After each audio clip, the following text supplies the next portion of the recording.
Alright, so we're going to talk about my favorite Die Hard sequel, Die Hard with a Vengeance. Are you weirded out yet?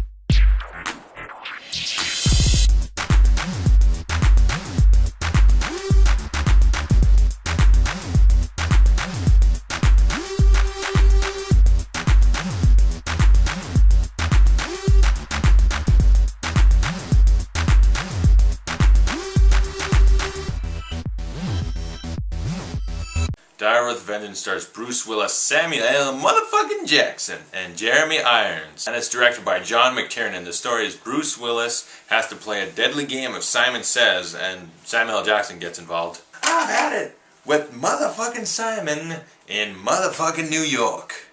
Yeah, that was lame, I know. And so they have a lot of really interesting tasks for Bruce Willis and Samuel L. Jackson to deal with. It's interesting to think that Die Hard was such an influential movie, and yet this one almost seems just as influential. I talked a while ago about Die Hard 2, director Rennie Harlin. He also directed a movie called 12 Rounds. Director of Die Hard 2, the plot feels exactly like Die Hard with a Vengeance.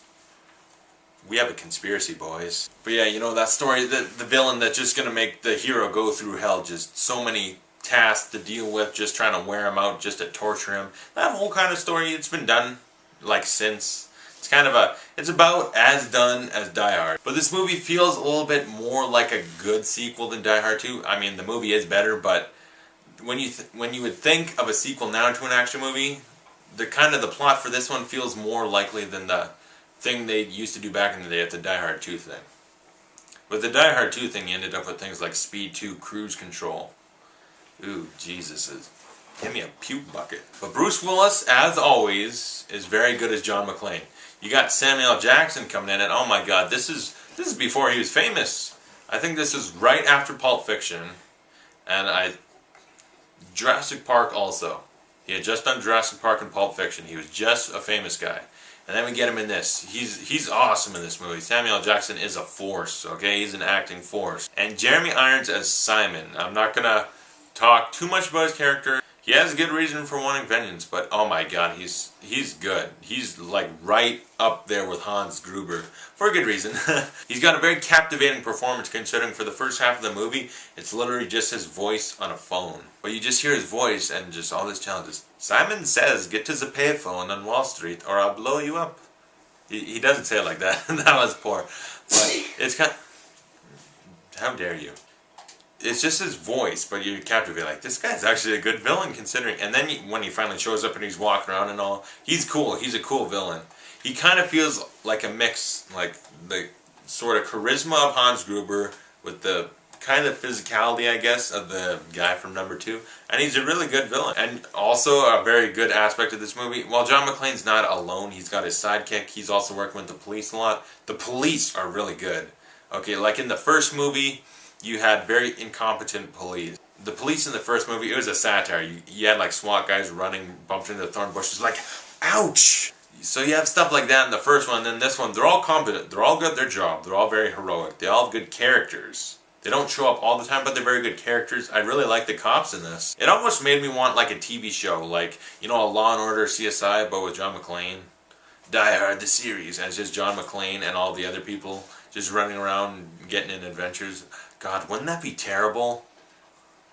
Yeah, that's why I'm not a TV producer.